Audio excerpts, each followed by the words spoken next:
நீங்க வரும்போதே சொல்லணும். அந்த பாட்டு பாடும்போது ஆவியானவர் யாரை தொடுறாரு இல்லையோ உங்களை தொற்றணும்.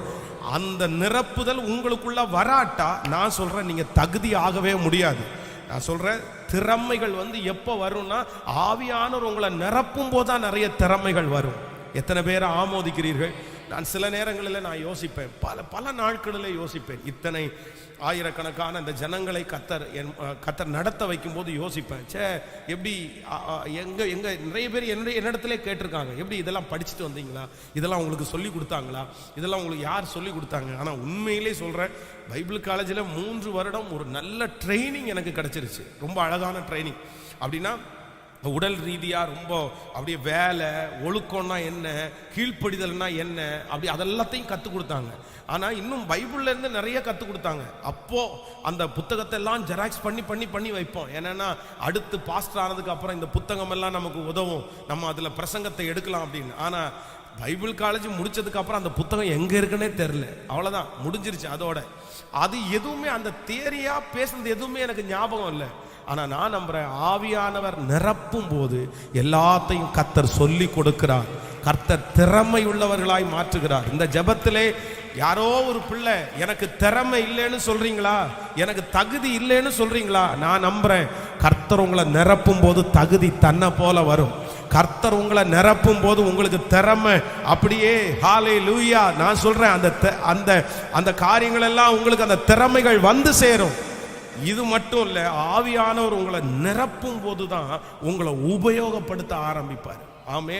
இப்போ ஒரு பாத்திரம் இருக்குன்னு வைங்களேன், அந்த பாத்திரம் வெறும் பாத்திரமா இருக்கு அப்படின்னு சொன்னா அந்த பாத்திரம் தன்னுடைய தகுதியை இழந்துரும்.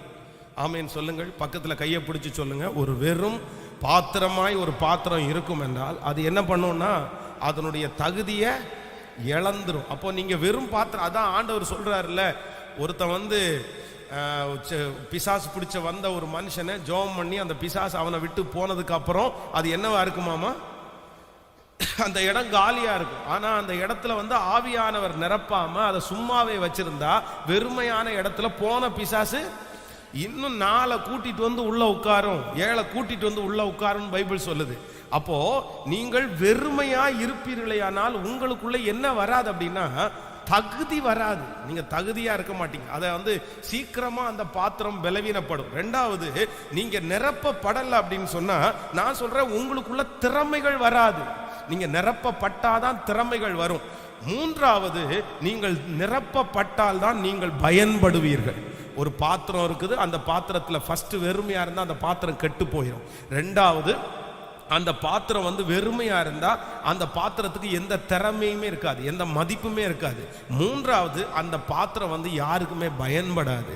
அப்போ நான் சொல்றேன் நீங்க பயன்படணும்னா கண்டிப்பா என்ன பண்ணணும்னா நிரப்பப்படணும். இன்றைக்கு இந்த 6வது நாளில் நீங்க இந்த சத்தத்தை கேட்கிற எல்லாரும் என்ன ஜெபிக்கணும்னா, என்னை நிரப்பும் ஆண்டவரே, உங்க அன்பினால நிரப்பும், உங்க அபிஷேகத்தினால நிரப்பும், உங்க கிருபையினால நிரப்பும், உங்க ஞானத்தினால நிரப்பும் ஆண்டவரே, உங்களுடைய வேகத்தினால நிரப்பும் அப்பா. அப்ப என்ன நிரப்பும் ஆண்டவரே, என்ன நிரப்பும் ஆண்டவரே. கேளுங்க, கையை எல்லாரும் உயர்த்தி கேளுங்க. கர்த்தர் உங்களை பயன்படுத்த போறாரு, கர்த்தர் உங்களை உபயோகப்படுத்த போறாரு. நீங்க தானே சொல்லிட்டு வந்தீங்க எனக்கு தகுதியே இல்லை ஆண்டவரே, எனக்கு திறமையே இல்லை, நான் ஒன்றுக்கும் பிரயோஜனம் இல்லாம அப்படி சும்மா வாழ்றேனே அப்படின்னு நீங்க தானே சொல்லிட்டு வந்தீங்க. ஆனா நான் நம்புறேன் ஆவியானவர் உங்களை நிரப்பும் போது இந்த 3 அபிஷேகமும் உங்களை தேடி வரும். ஓ, நீங்கள் தகுதி உள்ளவர்களாய் மாறுவீர்கள், நீங்கள் திறமை உள்ளவர்களாய் மாறுவீர்கள், நீங்கள் உபயோகம் உள்ளவர்களாய் மாறுவீர்கள். கையை உயர்த்தி கர்த்தர் நிரப்பும் போது இப்ப நிறைய பேருடைய வெறுமை மாறிட்டே இருக்குது. ஹல்லேலூயா. அந்த கர்ப்பம் அது தகுதி உள்ள கர்ப்பமாய் மாறுகிறது, அந்த வாழ்க்கை தகுதியுள்ள வாழ்க்கையாய் மாறுகிறது. கைகளை உயர்த்தி எல்லாரும் நல்லா ஜெபிங்க, நல்லா ஜெபிங்க. ஹல்லேலூயா, ஹல்லேலூயா, ஹல்லேலூயா. ஸ்தோத்திரம், ஸ்தோத்திரம். ராஜா என்னை நிரப்பும், ராஜா என்னை நிரப்பும் அப்பா. கேளுங்க, ஆண்டவரே ஊற்றுங்க, உங்க வல்லமையை ஊற்றுங்க, உங்க அபிஷேகத்தை ஊற்றுங்க, உங்க மகிமையை ஊற்றுங்க, உங்க ஞானத்தை ஊற்றுங்க அப்பா. ஊற்றுங்க ஆண்டவரே, ஊற்றுங்கப்பா. என்னிலே பொங்கி பொங்கி வரும்படியாய் இப்பொழுது ஊற்றுவீராக, ஊற்றுவீராக. ஹல்லேலூயா. ஊற்றப்பட வேண்டுமே உன்னதத்தின் ஆவி, உயிர்ப்பிக்க வேண்டும் எம்மை தேவா. முன்மாரியாக அன்று பொழிந்திட்ட ஆவியை பின்மாரியாக இன்று பொழிந்திடுமே. முன்மாரியாக அன்று பொழிந்திட்ட ஆவியை பின்மாரியாக இன்று பொழிந்திடுமே. என்னை அபிஷேகமே என் தலையை நனைக்க ஆவியால் நிரப்புமே. பாத்திரம் வழிந்தோடும் நீச்சலால மூழ்கியே நேசர் அன்பில் மகிழ அக்கினி அபிஷேகம் எந்த நாவில் ஊற்றிடும். ஊற்றப்பட வேண்டும் உன்னதத்தின் ஆவி. முன்மாரியாக என்று பொழிந்திடும் ஆவி பின்மாரியாக என்று பொழிந்திடுமே. அசைவாடும் ஆவியே தூய்மையே ஆவியே அசைவாடும் ஆவியே தூய்மையே ஆவியே இடமசைய எங்கள் உள்ளம் நிரப்ப இறங்கி வாருவே. இந்த இடமசைய எங்கள் உள்ளம் நிரப்ப இறங்கி கேளுங்க கேளுங்க. இந்த வார்த்தையை பாட பாட கர்த்தர் நிறைய பேரை நிரப்புவார். உங்க அன்பினால நிரப்பு. இப்பொழுது ஒரு அபிஷேக நதி எங்க பிள்ளைகள் இந்த சத்தத்தை கேட்டுக் கொண்டிருக்கும் போதே எங்களுடைய இருதயம் திறந்திருக்கிறது. எங்களுடைய இருதயம் திறந்திருக்கிறது. ஊற்றுங்க ஊற்றுங்க ஊற்றுங்க ஊற்றுங்க ஊற்றுங்க. அபிஷேகத்தை ஊற்றுங்க. அபிஷேகம் பெறாதவர்கள் அபிஷேகம் பெறட்டும். அந்நிய பாஷை வரத்தோடு பெறட்டும். இப்பொழுது தாகத்தோடு வந்திருக்கிற பிள்ளைகளை நிரப்புகிறதற்கு வாரும் ஆண்டவரே. வாருமா வாருமப்பா வாருமப்பா வாருமப்பா. ஓ ஹalleluya. இறங்கி வாருமே. இந்த இடமசைய உள்ளம் நிரப்ப இறங்கி வாருமே. இந்த இடமசைய உங்கள் உள்ளம் நிரப்ப. தனிப்பட்ட மனிதனை நிரப்புவேன் என்று சொன்னீரே. ஒவ்வொருவரும் நாங்கள் நிரப்பப்படட்டும் நிரப்பப்படட்டும் நிரப்பப்படட்டும் நிரப்பப்படட்டும் நிரப்பப்படட்டும் நிரப்பப்படட்டும். வாரும் கரங்களை தட்டி ஹalleluya.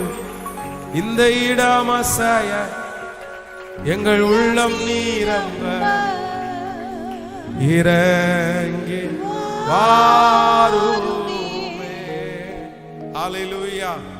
கழுதையை தேடும்படியாக வந்த சவுல், ஆனா சாமுவேல் என்ன பண்றார் அப்படின்னா, அவர் ஊழியத்திற்காக பெரிய ஊழியம் கொடுக்கிறதுக்கு முன்பாக அவருடைய கையிலே இருக்கிற அந்த தைல குப்பியை எடுத்து அதை உடைத்து அவனுடைய சிரசில் அப்படியே ஊற்றி அவன் அபிஷேகம் பண்றார்.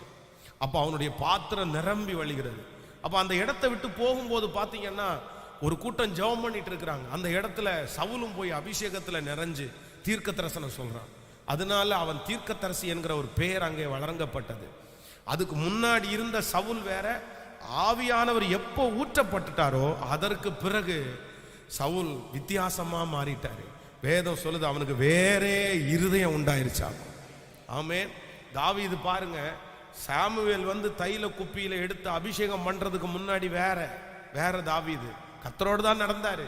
சிங்கத்தை வீழ்த்தினாரு, கரடியை ஜெயிச்சிட்டாரு. ஆனா எப்போ அந்த நிரப்புதல் வந்ததோ அதுக்கப்புறம் ஆளுகை செய்யக்கூடிய பவர் அவருக்கு வந்துருச்சு. நீங்க நிரம்பிட்டீங்கன்னா உங்களுக்கு பிசாச ஆளுகை செய்கிற பவர் வரும். பாவத்தை ஆளுகை செய்கிற பவர் உங்களுக்குள்ள வரும். ஸோ நீங்க என்ன பண்ணணும்னா நிரப்பப்படணும். வெறும் கை தட்டுறது மட்டும் நிரப்புதல் கிடையாது. வெறும் யாரோ ஒருத்தர் பேசுற மாதிரி சத்தம் போட்டு அப்படி பேசுறது மட்டும் நிரப்புதல் கிடையாது. சிலர் பார்த்தீங்கன்னா உடம்பு ரீதியா பயங்கரமா நிரப்புதலுக்காக அப்படி இப்படின்னு பண்ணுவாங்க. அது கர்த்தர் ஆவியானவர் இறங்குனதுக்கு பிறகு கண்ட்ரோல் இல்லாம வேணா நம்ம அப்படி பண்ணலாம், அப்படி இருப்பாங்க சிலர். ஆனா நீங்க வெறும் உடம்ப போட்டு அப்படி பண்றதுனால ஆவியானவர் கொண்டாரு. அப்படியே சில நேரத்தில் ஆவியானவர் வரும்போது கைத்தட்டுதல் வரும், சில நேரத்தில் ஆவியானவர் வரும்போது அழுக மட்டும்தான் வரும். நீங்க அழுதுட்டே இருப்பீங்க. ஆமேன்னு சொல்லுங்கள். கடந்த நாட்களிலே ஒரு ரொம்ப சந்தோஷமான ஒரு நிகழ்ச்சி இருந்துச்சு. என்னுடைய மூத்த மகன் அவன் சின்னவன் சொன்னான், அண்ணன் ஒர்ஷிப்பில் ரொம்ப அழுதுட்டே இருந்தான் அப்படின்னு சொன்னான். அப்போது எனக்கு ஆச்சரியமாக இருந்துச்சு. சார், ஒர்ஷிப்பில் அழுறது ரொம்ப பெரிய விஷயம் தானே, அதுவும் சின்ன வயசில் அழுறது. அப்போ எதுக்காக அழுதான் அப்படின்னு உடனே நான் யோசிச்சு பார்க்குறேன். சரி, அவனுக்கு என்ன கொடுக்காம விட்டோம் நம்ம அப்படின்னா, ஏதாவது அவன் கேட்டு நம்ம வாங்கி கொடுக்காதனால ஜெபத்தில் அழுதுட்டானோ அப்படின்னு மனசில் ஓடுது. அப்போ நான் அவனை கேட்டேன், அப்படி எதுவும் இல்லையே, அவன் எதுவும் நம்மகிட்ட கேட்டது மாதிரி தெரியலையே, அப்போ ஏன் நீ அழுத அப்படின்னு. அப்போ அவன் சொல்கிறான் அப்படின்னா, என்னமோ எனக்கு அந்த பாட்டை பாடும்போது அழணும்னு தோணுச்சு அப்படின்னா, எனக்கு அழணும்னு தோணுச்சு, என்னால் கண்ட்ரோல் பண்ணவே முடியல, நான் அழக்கூடாது எல்லாருமே பார்க்குறாங்க அப்படின்னு நினச்சேன், ஆனால் என்னுடைய கண்ட்ரோலுக்கு மீறி எனக்குள்ள அழுக வந்துட்டே இருக்குது அப்படின்னு நான் அழுதுட்டேன் அப்படின்னு. அப்பா எனக்கு ரொம்ப சந்தோஷமாயிடுச்சு. அப்போ தான் அவனுக்கு சொன்னேன், இல்லை ஆண்டவர் உன்னை தொட ஆரம்பிச்சிட்டாரு, ஆண்டவர் உன்னை தொட்டுட்டு இருக்கிறாரு, கத்தருக்கு நீ வேணும் போல தெரியுது, அதனால ஆண்டவர் உன்னை ஏதோ உன்னிடத்துல எதிர்பார்க்கிறாரு, இதை விட்டுறாத, இது ஆரம்பம், இன்னும் நீ நிறைய அந்த மாதிரி கத்தர் சமூகத்தில் ரொம்ப நெருக்கமாக போ, அப்போ கத்தர் உன்னை நடத்துவார் அப்படின்னு அவனுக்கு ஆலோசனை சொன்னேன். அப்போ நான் நம்புகிறேன், சில நேரத்தில் ஆவியானவர் நமக்குள்ள ஊற்றப்படும் போது அழுக மட்டும்தான் வரும், நீங்கள் அழுதுகிட்டே இருப்பீங்க. ஆனால் என்னமோ ஒன்று யாரும் செய்யாத ஒன்றை நீங்கள் செய்வீங்க. நிரப்பப்படுதல் அப்படின்றது ஒரு வித்தியாசமான சிலருக்கு அப்படியே சந்தோஷமாக வரும், சிலருக்கு குதிக்கலாம் அப்படின்னு தோணும், சிலருக்கு எல்லா துக்கம் அப்படியே அவ்வளோ மாறி மனசில் இருக்கிற வெயிட் அப்படியே இறக்கி வச்சது மாதிரி இருக்கும். இது யார் வரும்போதுன்னா, நிறைவான ஆவியானவர் உள்ளுக்குள்ள வரும்போது குறைவுகள் எதுவுமே இருக்காது. ஹல்லேலூயா. எல்லாரும் கேட்கணும், எப்பவும் கேட்கணும், ஆவியானவரே எனக்குள்ள வாரும், எனக்குள்ள வாரும், எனக்குள்ள வாரும். டெய்லி காலையில் எந்திரிச்ச உடனே சொல்லணும், எனக்குள்ள வாரும். தூங்க போகும்போது சொல்லணும், எனக்குள்ள வாரும். எனக்குள்ள எப்பொழுதும் நீர் தங்கி தாபரிப்பீராக. அந்த பிரசன்னம், அந்த மகிமை உங்க மனசுக்குள்ள, இருதயத்துக்குள்ள இருந்து பொங்கி பொங்கி பொங்கி பொங்கி வழிஞ்சிட்டே இருக்கணும். ஆமேன் சொல்லுங்க. ஸோ நம்பர் 1, முதலாவதாக ஆண்டவர் நிரப்புவேன் என்று சொல்லுகிறார். யாரை நிரப்புவாராமா? முதல்ல நம்மை நிரப்புவார். சொல்லுங்க, பக்கத்தில் இருக்கிற கையை பிடிச்சு சொல்லுங்க, ஆண்டவர் நம்மை நிரப்புவார், நம்மை நிரப்புவார். நம்பர் 2, இரண்டாவதாக ஆண்டவர் நிரப்ப போறாரு. எதை நிரப்புவார்னா, லூக்கா எழுதின சுவிசேஷத்தை எடுத்துக்கொள்ளுங்க. லூக்கா எழுதின சுவிசேஷம் 5ஆம் அதிகாரத்திலே நம்ம 3வது வசனத்தை வாசிக்க போறோம். 5ஆம் அதிகாரம் 3வது வசனத்தை வாசிக்கலாமா? அப்பொழுது அந்த படவுகளில் ஒன்றில் ஏறினார், அது சீமோனுடையதா இருந்தது.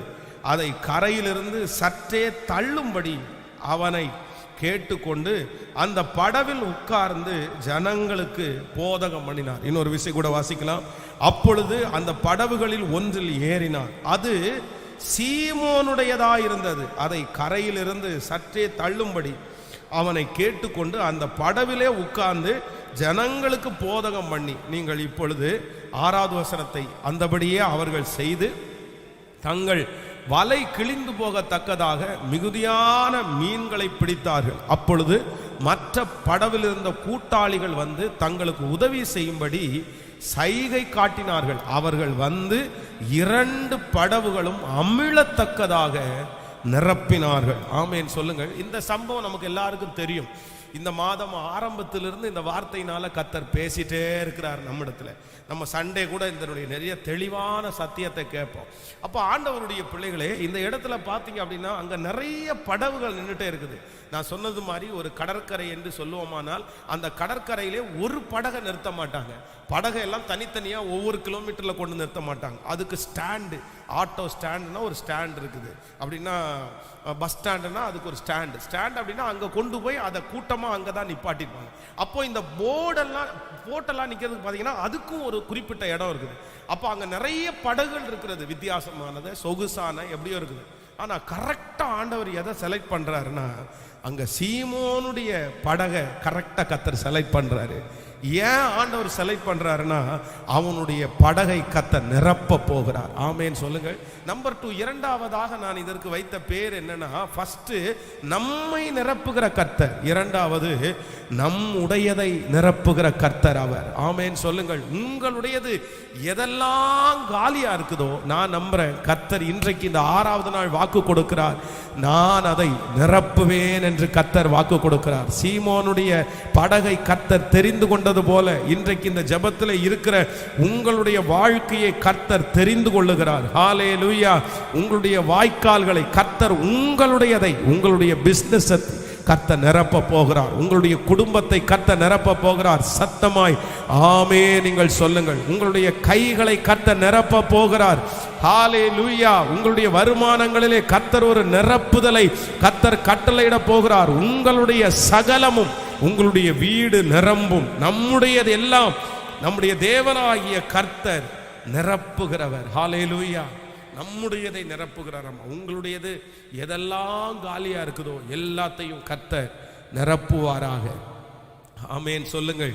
விசுவாசிக்கிறீர்களா நீங்கள்? அப்போ அதற்காகவும் நம்ம ஜெபிக்க போறோம். ஆண்டவரே, என்னுடையதை நீர் நிரப்புவீராக. உங்களுடையது எதெல்லாம் நிரம்பாம இருக்குதோ அதெல்லாம் கர்த்தர் நிரப்ப போகிறார். அந்த ஊழியக்காரனுடைய மனைவி தீர்க்கதரிசியின் இடத்துல வந்து கேட்கும் போது அவர் சொல்றாரு, உன் வீட்டில் இருக்கிற எல்லா வெறும் பாத்திரங்கள் எல்லாம் வெறும் பாத்திரங்கள். அப்போ எல்லா வெறும் பாத்திரங்களை அவங்க எடுத்து வைக்கிறாங்க. அந்த எல்லா வெறும் பாத்திரங்களில் அந்த எண்ணெயை ஊற்று. அப்போ அந்த எண்ணெயை ஊற்றும் போது எல்லா வெறும் பாத்திரங்களும் என்ன பண்ணுதாமா? நிரம்பப்படுகிறது. ஆமேன் சொல்லுங்கள். உங்களுடைய பாத்திரத்தை கர்த்தர் என்ன பண்றாருன்னா நிரம்ப பண்ணுகிறார். ஆமேன். நீங்களும் அப்படித்தான் கடனிலே அதிகமாய் சிக்கி தவித்து நீங்கள் உங்களுடைய இதிலிருந்து எல்லாத்தையும் எடுத்து கொடுத்துருக்கலாம். இன்னைக்கு கொடுக்கறதுக்கு ஒன்றுமே இல்லை. உள்ள கைவிட்டு பார்த்தா ஒன்றுமே இல்லாமல் தான் இருக்குது அப்படின்ற ஒரு சூழ்நிலை உங்களுக்குள்ளே இருக்கலாம். இனி நான் எதிலிருந்து பாஸ்டர் எடுத்து கொடுப்பேன், நான் இனி எதிலிருந்து எடுத்து கடனை அடைப்பேன். அந்த அம்மா முடிஞ்ச வரைக்கும் தன்னிடத்தில் இருந்த எல்லாத்தையும் எடுத்து கடனுக்காக கொடுத்துட்டே இருந்தாங்க. ஆனால் கடைசியில் இப்போ கொடுக்கறதுக்கு ஒன்றும் இல்லைன்னா உடனே அந்த கடன் கொடுத்தவன், சரி பரவாயில்ல ஒன்றும் இல்லைன்னா என்ன, உங்கள் பிள்ளைங்க 2 பேரும் எனக்கு வித்துரு அப்படின்றாங்க. அப்போ அவங்க நினைக்கிறாங்க, என் பிள்ளையை எப்படி விற்கிறது? பணத்திற்காக விற்று கடனுக்காக அவங்கள கொடுக்க முடியுமா? அப்போதான் ஆண்டவருடைய வார்த்தை வருது, இல்லை உன்னை நான் நிரப்புவேன் என்கிற வார்த்தை வருது. அதே தாயாருடைய வாழ்க்கை இந்த ஜெபத்தை கேட்கிற யாராவது ஒருத்தருடைய வாழ்க்கையா இருக்கலாம். பாஸ்டர், நீங்க சொல்றது உண்மைதான் பாஸ்டர், நகையெல்லாம் வித்துட்டேன் பாஸ்டர், சொத்தெல்லாம் வித்தாச்சு பாஸ்டர், என்கிட்ட இருந்த எல்லாத்தையும் விட்டுட்டேன். அதான் சிலர் வந்து ஒரு சின்ன குண்டு மணி தான் வச்சிருந்தேன், அதையும் நான் வித்துட்டேன் பாஸ்டர். அதான் வெளியில என்னால் தலை காட்ட முடியாது. அதனால நிறைய பேர் பார்த்தீங்கன்னா சிலர் வந்து இந்த நகை போடுறதுக்கு பழக்கம் அவங்களுக்கு இருக்கும். சொந்தக்காரங்க நிறைய பேர் நகை போட்டால் தான் அவங்கள மதிப்பாங்க, இல்லைன்னா மதிக்க மாட்டாங்க. உடனே இவங்க என்ன பண்ணுவாங்க தெரியுமா, அந்த தங்கத்தை மாதிரி என்ன இருக்கும் அப்படின்னா அப்படியே டூப்ளிகேட் இருக்கும் பாருங்களேன். உடனே அதை போய் கடையில் வாங்கி அதை போட்டுருவாங்க. ஏன்னா நகை இல்லாமல் போனால் யாராவது நம்மளை தப்பாக கேட்டுருவாங்கன்னு. ஆனால் நிறைய பேர் பயந்துட்டே போவாங்க. ஏன்னா அப்படின்னா ஒரிஜினல் டூப்ளிகேட்டையும் சிலர் என்ன பண்ணுவாங்க, ரொம்ப ஈஸியாக கண்டுபிடிச்சிடுவாங்க. ஐயோ கண்டுபிடிச்சிடக்கூடாதே அப்படின்னு சொல்லிட்டு கொஞ்சம் நகை மட்டும் அப்படியே நகை போட்டிருக்காங்கன்னு தெரியணும். ஆனால் நான் என்ன சொல்கிறேன்னா, அப்படிப்பட்ட வாழ்க்கை நம்ம வந்து இருந்தால் போடுங்க, இல்லைன்னா போட வேண்டாம். அவன் நமக்கு மார்க் கொடுத்து என்ன பண்ண போறீங்க? ஆமேன்னு சொல்லுங்க. விசுவாசிக்கிறீங்களா இல்லையா? அப்புறம் நீங்கள் போட்டுட்டு போகிறது கவரிங்காக இருக்கும். அவங்க வந்து இந்த அம்மாட்ட 15 பவுன் இருக்கும் போல தெரியுது அப்படின்னு நம்ம அடுத்த தேவை வரும்போது வீட்டு வாசலுக்கு வந்து நின்ற போகிறாங்க. எங்கம்மா போன கல்யாணத்தை தான்மா நான் பார்த்தேன், 15 பவுன் போட்டிருந்தீங்க, அதில் ஏதாவது ஒரு 2 பவுன் கொடுத்தீங்கன்னா பரவாயில்லன்னு. நீங்கள் போட்டிருக்கிறது டூப்ளிகேட்டுன்னு அவனுக்கு தெரியாது. அப்போ இருக்கிற எத்தை காட்டிலும் அந்த எத்து ரொம்ப அதிகம். இருக்கிற அவமானத்தை விட அது பெரிய அவமானமாக இருக்கும். அதனால இன்னொருத்தருக்காக நம்ம அப்படி வந்து மாற வேண்டிய அவசியம் இல்லை. உள்ளதை உள்ளதென்றும் சத்தமா சொல்லுங்க. இல்லா இருந்தா போடுங்க, அதுவும் போடலைன்னா கூட பரவாயில்ல, அங்க தங்கத்திலேயே ரோடு இருக்கு நமக்கு. ஆமேன். இன்னைக்கெல்லாம் நகை போடாத பிள்ளைகள் எல்லாம் பார்க்கவே முடியல. எல்லாமே நிறைய பேர் என்ன மாறி போயிடுச்சு. இப்போ எங்கள் பிள்ளைகளுக்கே கல்யாணம் பண்ணுறதுக்கு ஒருவேளை அவங்க வளரும்போது எப்படா பண்ணுறது அப்படின்னு. அந்த நாட்கள்ல எல்லாம் நகை போடாத பிள்ளைங்க இருப்பாங்களா என்னன்னே தெரில. இன்னைக்கு எல்லாம் குறைஞ்சி போயிடுச்சு. ஆனால் நாங்கள் எங்கள் ஃபேமிலி யாருமே அப்படி போட்டதில்லை. எங்களுடைய பாஸ்டர் எங்களுடைய அந்த எல்லாருமே அப்படி நகை இல்லாமல் வளர்ந்தவர்கள் தான். ஆனால் அடுத்த ஜெனரேஷன் எப்படி இருக்குன்னு தெரில. அது பரலோகம் போகிறதுக்கு தடை இல்லை, ஆனால் அதை வெறுக்கிறவர்கள் வந்து குறைந்து விட்டார்கள். ஃபஸ்ட்டெல்லாம் பரிசுத்தவான்கள் வந்து உலகத்தில் எல்லாத்தையும் வெறுத்தாங்க. அவங்களே வேண்டாம், எதெல்லாம் மதிப்பாக இருக்குதோ அதெல்லாத்தையும் வெறுத்தாங்க. இன்னைக்கு அந்த உபதேசம் எல்லாம் எல்லா இடத்துலையும் இல்லை. அதனால இல்லாத ஒன்றை நீங்கள் என்ன பண்ண வேண்டாம் சொல்லுங்களேன். இல்லாத ஒன்றை காமிக்க வேண்டாம். அதனால தான் சொல்லுவேன், கல்யாணம் நடக்க போகும்போது எது இருக்குதோ அதுக்கு தகுந்த மாதிரி கல்யாணம் நடத்துவோம். அது இருக்கிறது மாதிரி சாப்பாடு போடுவோம். இன்னைக்கு வெறும் ஊறுகாய் வச்சு தக்காளி சாதம் தான், இல்லைன்னா தயிர் சாதம் தான் கொடுக்க முடியும்னா தயிர் சாதத்தை கொடுத்துருவோம். ஆமேன்னு சொல்லுங்கள். நம்ம பாட்டுக்கு பிரியாணியை கொடுத்து நாளைக்கு நம்ம தயிர் சாதம் ஆயிடக்கூடாதே. சார் நிறைய பேர் அப்படிதான் பண்ணிட்டு இருக்கிறாங்க. அவங்களுக்கெல்லாம் பிரியாணி கொடுக்கணும்னு நினைச்சு இவங்க ஒன்றும் இல்லாமல் போயிடுறாங்க. எனக்கு ஒரு நண்பர் ஒருத்தர் இருந்தார். அவர் அவருடைய திருமணத்தை ரொம்ப கிராண்டா நடத்தணும்னு முடிவு பண்ணிட்டாரு. காசு எதுவுமே இல்லை. பத்திரிகை என்கிட்ட கொண்டு வர்றாரு. பத்திரிகை பார்த்தீங்க அப்படின்னு சொன்னா கரெக்டாக A4 ஷீட்டை 4 பேஜ். A4 ஷீட் இருக்குல்ல, A4 ஷீட்டில் 4 பேஜ், ஃப்ரெண்டு, பின்னாடி, முன்னாடி, பேக்கில் அவருடைய ஃபோட்டோ, அவருடைய அந்த பிள்ளையினுடைய ஃபோட்டோ, கட்சிக்காரங்க அடிப்பாங்க பாருங்க அந்த மாதிரி. அப்போ நான் கேட்டேன், அந்த அந்த கார்டை பார்த்தோன்னே கேட்டேன், என்ன டேய் ஃபைல் மாதிரி இருக்குது, இது ஃபைல் மாதிரி தூக்கிட்டு போகலாம் போல தெரியுது, உள்ள பயோடாட்டா வச்சே கொடுக்கலாம் போல அப்படின்னு நான் நக்கல் அடிச்சுக்கேன். இவ்வளோ பெரிய ஃபோட்டோ எதுக்குடா இவ்வளோ பெரிய கார்டு அடிச்சு அப்படின்னு. கிராண்டாக நடத்தும் அப்படின்னு. அவன் தஞ்சாவூர்லேருந்து தஞ்சாவூரில் வேலை பார்க்குறாரு. கன்னியாகுமரியில் கல்யாணம் நடக்குது. இந்த தஞ்சாவூர் பொம்மை ஃபேமஸ் இல்லை, தஞ்சாவூர் இப்போ தான் அதெல்லாம் இல்லை, தஞ்சாவூர் தலையாட்டி பொம்மை அப்படின்னு. அப்போ அவர் கல்யாணத்துக்கு என்ன பண்ணுறாருன்னா தஞ்சாவூர் பொம்மையை இறக்குனாரு. ஒரு 10 தஞ்சாவூர் பொம்மை அப்படியே நீட்டாக அழகாக அது தலையாட்டிகிட்டே இருக்கும். அப்படி கல்யாணத்துக்கு போனால் தலையாட்டிகிட்டே இருக்கும். தலையாட்டிட்டு வாங்க வாங்க அப்படின்னு கூப்பிடுவோம். அப்போது அந்த ஊருக்காரங்களுக்கெல்லாம் பயங்கரமான சந்தோஷம்.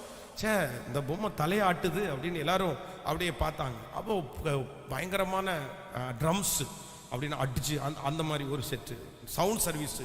அவன் வீட்டிலேருந்து ரோட்டுக்கு கிட்டத்தட்ட 500 அடி நீளம் இருக்கும். 500 அடிக்கு சீரியல் லைட்டு, அங்கேருந்து இங்கே சீரியல் லைட்டு, அப்படி பயங்கர கிராண்டாக கல்யாணம் நடக்குது. நடந்தது சொல்கிறேன், எந்த மாற்றமும் இல்லை. நான் அவருடைய ரொம்ப நண்பன், நெருங்கிய நண்பன். எங்களுக்கெல்லாம் பிரமிப்பாக இருக்குது கல்யாணத்தை பார்த்தோன்னே. என்னடா இவன் இவ்வளோ கிராண்டாக பண்ணி சும்மா அசத்திட்டானே அப்படின்னு நினச்சிட்டு இருக்கிறோம். இவன் கல்யாணம் முடிஞ்சு அந்த மேடையில் நின்றுருக்கிறான், பொண்ணு பக்கத்தில் நின்றுருக்குது. பின்னாடி ஒருத்தர் வர்றாரு, இவன் இப்படி பேசுகிறான், பின்னாடி பார்த்து பேசுகிறான், கொஞ்சம் வெயிட் பண்ணுங்க அப்படின்னு சொல்கிறான். இல்லை சார் காசு கொடுக்கணும் சார், வண்டியில் ஏற்றிட்டோம் சார், கல்யாணம் இன்னும் முடியல, அதுக்குள்ளே சவுண்ட் சர்வீஸாக காசு கேட்குறான், சீரியல் செட்டுக்காரன் காசு கேட்குறான். ஒவ்வொருத்தரும் இவன் ஊர்லேருந்து கொண்டு வந்தவங்களுக்கு ட்ரெயினுக்கு டைம் ஆச்சு, அவங்க பணம் கேட்குறாங்க. இவன் வர்ற மொய்யெல்லாம் பின்னாடி கொடுத்துட்ருக்கிறான். கடைசியில் பார்த்தீங்கன்னா கடன்காரங்கனாலே மாறிட்டான். கல்யாணத்தை அன்னைக்கு அந்த ஃபஸ்ட்டு நாள் ஒரு மாப்பிள்ளை தலையை பிச்சுக்கிட்டதை அப்போ தாங்க பார்த்தேன் நான். ரொம்ப தலையை போட்டு பிச்சுக்கிறான். டேய் கொடுங்கடா, ஏதாவது கொடுங்கடா அப்படின்னு. நாங்கள் என்ன நினச்சிட்டு போனோம்னா அப்போ எங்களுக்கு பணமே இருக்காது, ரொம்ப கஷ்டம் போகிறதுக்கு. கல்யாணத்துக்கு ஏதாவது நண்பர்கள் கல்யாணத்துக்கு போனோம்னா அங்கேருந்து பஸ் பேர் அவங்க எனக்கு கொடுத்துருவாங்க, எங்களுக்கு கொடுத்துருவாங்க. நான் ஊழியத்தினுடைய ஆரம்பம் இல்லை, அவங்க கொடுத்துருவாங்க. நாங்கள் எல்லாரும் இவன் நமக்கு டிக்கெட்டு காசு கொடுப்பான்னு தான் போனோம். பார்த்தா கேட்குறான் 500 ரூபா கொடுங்கடா, 500 ரூபா கொடுங்கடா. அப்புறம் நாங்கள் எல்லாரும் 4-5 பேர் சேர்த்து அதில் ஒரு 2500 ரூபா கொடுக்குறோம், அதையும் தூக்கி பின்னாடி கொடுக்குறான். கடன்காரனாகி இன்று வரைக்கும் பார்த்தீங்க அப்படின்னா அவனால் எழும்பவே முடியல. அந்த கல்யாணத்தில் அவன் பண்ண ஒரு மிஸ்டேக். அப்போது ஆண்டவருடைய பிள்ளைகள் ரொம்ப கவனமாக கவனிக்கணும். இல்லாத ஒன்றை நம்ம செஞ்சு யாருடைய மனசையும் என்ன பண்ண வேண்டாம், திருப்திப்படுத்த நினைக்க. பக்கத்தில் கையை குடிச்ச சொல்லுங்க, இந்த உலகத்தில் நாசியில சுவாசம் இருக்கிற மனுஷனை திருப்திப்படுத்தவே முடியாது. நல்லா சொல்லுங்க எல்லாருமே, திருப்திப்படுத்த முடியுமா? உங்க வீட்டில் இருக்கிறவங்கள திருப்திப்படுத்திருக்கீங்களா சொல்லுங்களேன். உங்க வீட்டில் இன்னைக்கு நீங்க இந்த வாரம் மத்தியானம் ஞாயிற்றுக்கிழமை மட்டன் வச்சு ரொம்ப அழகா சாப்பாடு கொடுத்தீங்கன்னு வைங்களேன், ரொம்ப டேஸ்டா வந்துச்சு. அடுத்த வாரம் டேஸ்ட் இல்லைன்னா என்ன பண்ணுவாங்க? சரி போன வாரம் டேஸ்ட் பண்ணா இந்த வாரம் என்னமோ டேஸ்ட் கொஞ்சம் குறைஞ்சிச்சு அப்படின்னு சொல்ல மாட்டாங்க. என்ன பண்ணி வச்சிருக்கிற அப்படின்னு திருப்திப்படுத்த முடியுமா உங்களால? உங்க கணவனாரை நீங்க திருப்திப்படுத்திருக்கீங்களா இது வரைக்கும்?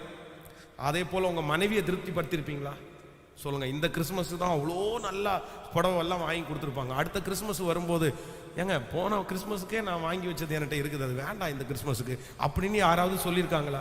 ஏதோ ஒரு பரிசுத்த வாட்டி ஒரு சிலர் இருப்பீங்கன்னு நினைக்கிறேன். மற்றவங்க எல்லாருமே போன கிறிஸ்மஸுக்கு வாங்கினா ஏன் இந்த கிறிஸ்மஸ் வராதா, இது வந்திருக்குல்ல இந்த கிறிஸ்மஸ், அப்போ கண்டிப்பாக வேணும் இல்லை. போன கிறிஸ்மஸுக்கு 5000னா இந்த கிறிஸ்மஸுக்கு 7000, 2 ரூபா ஜாஸ்தியாக வாங்கி கொடுங்க, ஏன்னா உங்களுக்கு சம்பளம் ஜாஸ்தியாக வந்திருக்குது. அப்போது இந்த உலகத்தில் யாரையுமே நம்ம என்ன பண்ண முடியாது. கேட்கல சத்தமாக சொல்லுங்க, நல்ல பக்கத்தில் கையை பிடிச்சி சொல்லுங்க, திருப்திப்படுத்த முடியாது, திருப்திப்படுத்த முடியாது. திருப்திப்படுத்த முடியாத ஒன்றுக்கு நம்ம ஏன் போய் இன்னொன்று வாங்கி நம்ம செய்யணும்னு நினைக்கிறோம். அதனால மனுஷனுக்கு முன்பாக இருக்கிறதை மட்டும் காண்பித்தால் போதும். 10 பேருக்கு சாப்பாடு கொடுக்கணும்னா 10 பேரை அழைச்சால் போதும். நான் நம்புறேன் கர்த்தர் வந்தாருன்னா அது சிறப்பு தான், அந்த திருமணம் சிறப்பு தான், அந்த ஃபங்க்ஷன் சிறப்பு தான், அந்த வீடு கட்டி பிரதிஷ்டை செய்யறது சிறப்பு தான். ஆண்டவர் தான் நமக்கு முக்கியம்.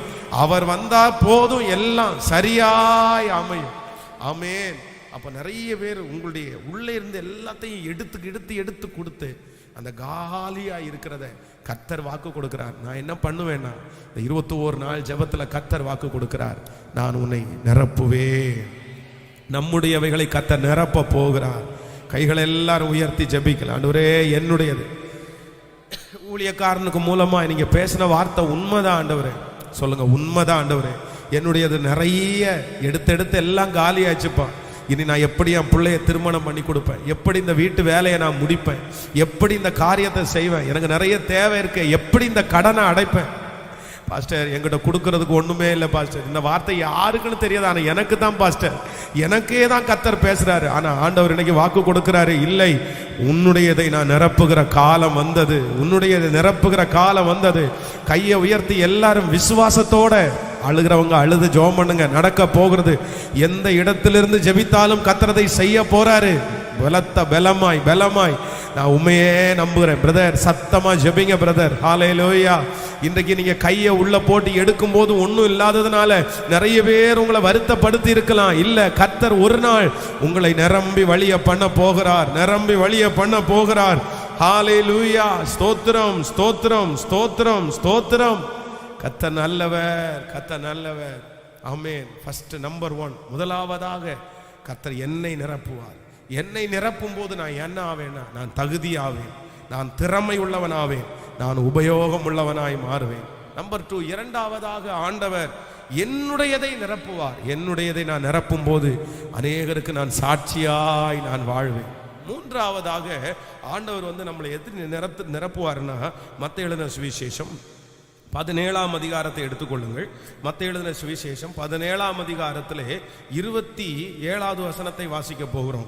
17ஆம் அதிகாரம் 27வது வசனத்தை வாசிக்கலாமா? 27 வாசிக்கலாம். ஆகிலும் நாம் அவர்களுக்கு இடரலாய் இராதபடி நீ கடலுக்குள்ளே போய் தூண்டில் போட்டு முதலாவது அகப்படுகிறதை திறந்து பார், ஒரு வெள்ளி பணத்தை காண்பாய், அதை எடுத்து எனக்காகவும் உனக்காகவும் அவர்களிடத்திலே கொடு என்றார். ஆமென். ஆண்டவர் ஒரு இடத்துல ஒரு பட்டணத்திற்கு போறார் ஊழியத்திற்காக. அப்போ அவங்க அங்க டாக்ஸ் வசூல் பண்றாங்க. ஆண்டவரை நிறுத்தி சொல்றாங்க, நீ என்ன கடவுள் ஆனாலும் இருக்கலாம், ஆனா டாக்ஸ் கொடுத்துட்டு உள்ள. ஆண்டவர் ஒரே நிமிஷத்துல அவன் கண்ணை முழுக்க மறைச்சிருக்கலாம். கண்ணை முழுகிற இயேசுவின் நாமத்தில் அவன் கண்ணை மூடட்டும் அப்படின்னா அவ்வளவுதான், ஒரு நிமிஷம் அவனுக்கு எதுவும் தெரியாது, கர்த்தர் உள்ள போயிருக்கலாம். ஆனா ஆண்டவர் தன்னுடைய சீடனை பார்த்து என்ன சொல்றாருன்னா, சரிப்பா, நீ ஒன்றும் பயப்படாத, இப்ப நமக்கு நிறைய ஒரு பெரிய தேவை இருக்குது, அது இன்னொருத்தர் மூலமா தான் அந்த தேவை நமக்கு சந்திக்கப்படணும். அதனால நீ போ, உனக்கு ஒரு மீனை நான் கட்டளையிடுகிறேன், அந்த மீனுடைய வாயிலிருந்து உனக்கு பணம் கிடைக்கும், அதை எடுத்துட்டு போய் எனக்காகவும் உனக்காகவும் அந்த வரியை கட்டீர். அப்போ நான் என்ன நம்புறேன் அப்படின்னா, நம்பர் 3, மூன்றாவதாக, முதலாவதாக கர்த்தர் என்னை நிரப்புவார், இரண்டாவதாக என்னுடையதை நிரப்புவார், மூன்றாவதாக எனக்காக அவர் கர்த்தர் நிரப்புகிறவர். ஆமென். சொல்லுங்கள், எனக்காக நிரப்புகிறவர். உங்க முகத்தை பார்த்து உங்களுடைய பிள்ளைகளை கர்த்தர் ஆசீர்வதிப்பார். உங்களை பார்த்து கர்த்தர் உங்க குடும்பத்தை ஆசீர்வதிப்பார். என் குடும்பத்தை ஆசீர்வதிப்பதற்கு எந்த தகுதியும் இல்லை என்று நீங்கள் நினைக்கலாம். ஆனால் ஆண்டவர் வாக்கு கொடுக்கிறார், இல்லை, உனக்காக சாலோமனுக்காக கர்த்தர் செய்தார் அல்லவா, சாமுவேலுக்காக கர்த்தர் செய்தார் அல்லவா, அவனுடைய முகத்தை பார்த்து கர்த்தர் செய்வாரானால் உங்களுடைய முகத்திற்காக கர்த்தர் அந்த அற்புதத்தை செய்வார். ஆமோதிக்கலாம். நீங்கள் யாராவது ஒருத்தர் பலவிதமான ஒரு சிக்கல்ல நீங்கள் மாட்டி இருக்கலாம். நீங்க தெரியாதனமா நீங்க போய் மாட்டிட்டீங்க. இப்போ அந்த நபருக்கு ஒரு பெரிய பிரச்சனை இருக்குது. இப்போ அந்த மனுஷன் சிக்கி இருக்கிறதுனால நீங்களும் சேர்த்து சிக்கல்ல மாட்டிட்டீங்க. இப்போ அந்த மனுஷனுக்கு ஏதாவது ஒரு அற்புதம் நடக்கணும், அந்த மனுஷனுக்கு வர வேண்டிய பணம் வரணும், அந்த மனுஷனுக்கு கிடைக்க வேண்டியது கிடைச்சிடணும். கிடைக்கலன்னா நீங்களும் சேர்ந்து பாதிக்கப்படுவீங்க. ஆனா அந்த மனுஷனுக்கு அது நிரப்பப்படுவதற்கு தகுதி இல்லை, அந்த மனுஷன் ஜெபம் பண்றது இல்லை. இப்போ என்ன பண்றது அப்படின்னு நினைக்கலாம். ஆனா ஆண்டவர் வாக்கு கொடுக்கிறார், உங்க முகத்தை பார்த்து உங்களுக்காக கர்த்தர் அவனை நிரப்புகிற கர்த்தர், உங்களுக்காக கர்த்தர் அவர்களை ஆசீர்வதிப்பார், உங்களுக்காக சூழ்நிலையை கர்த்தர் அவர்களுக்கு மாற்றுவார், உங்களுடைய முகத்தை பார்த்து கர்த்தர் அவர்களுக்கு இரக்கம் செய்வார். நான் நம்புகிறேன், அவர்கள் தங்கள் திறமை என்று நினைப்பார்கள், ஆனால் கர்த்தர் நீ அதிலே ஈடுபட்டிருக்கிறதுனால கர்த்தர் உங்களுக்காக செய்வார். ஆமென். நீங்க நினைக்கலாம், பாஸ்டர் அவங்க விக்கிரக ஆராதனைக்காரங்களாச்சே, அவங்க ஜெபம் ஜெபம் பண்ணா கூட ஜெபம் பண்ண மாட்டேங்கிறாங்களே, எனக்கு தெரியாம போய் நான் இப்படி இருந்துட்டேனே, அவனை எப்படியாவது கர்த்தர் அந்த பிரச்சனையில தூக்கி எடுக்கணும், இல்லைன்னா நானும் சேர்ந்து மாட்டிடுவேன். இப்ப அவனுடைய கையில தான் என் வாழ்க்கை இருக்குது, அவனுடைய கையில தான் இந்த பிரச்சனையே இருக்குது. அவன் சரியாகலைன்னா நான் சரியாக முடியாது, அவங்களுக்கு கிடைக்கலன்னா எனக்கு கிடைக்காது, என்னுடைய சேர்த்து மொத்தமா அங்க மாட்டி இருக்குது. அவங்களுக்கு கண்களை தயவு கிடைச்ச ஆகணும். கர்த்தர் வாக்கு கொடுக்கிறாரு, ஹல்லேலூயா, உனக்காக நான் செய்வேன். ஆமென். உன்னை நான் நிரப்புவேன், உன்னுடையதை நான் நிரப்புவேன், உனக்காக நான் நிரப்புவேன். கரங்களை தட்டி கர்த்தருக்கு எனக்காக யாவையும் செய்து முடிக்கிற நல்ல கர்த்தர் அவர். எனக்காக யாவையும் செய்து முடிக்கிற கர்த்தர். ஆமென் சொல்லுங்கள். ரொம்ப அழகான ஒரு பாடல். எனக்காக யாவையும் செய்து முடிக்கும் கர்த்தர். அவர் இன்றே செய்பவர், அவர் என்றும் செய்பவர், அவர் நன்றாய் நமக்கு செய்பவர். ஆமென் சொல்லுங்கள். எல்லாரும் கரங்களை தட்டி